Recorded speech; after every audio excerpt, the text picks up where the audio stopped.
Hey everyone, in this video, I'm about to show you how to make a carousel post on Instagram.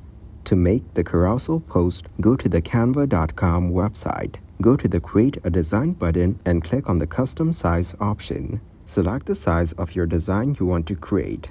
Click on File and go to the Settings option. Click on Show Rulers and Guides to view the page. Drag and move the ruler to the center of the design. Go to the apps on the right side and scroll down. Click on Background and select the background color. Go to the element and add graphics to your design. Adjust it and go to the text to add text to your design. Create the customized design you want. In the New tab, search Split Image in the search bar. Click on the link from the Pine Tools website. Click on the Choose File button and upload the image. On the right side, you can edit your split image options.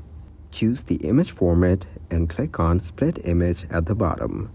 After downloading the images, you can view the split images.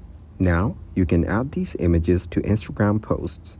If this tutorial was helpful, please subscribe to our channel and like the video.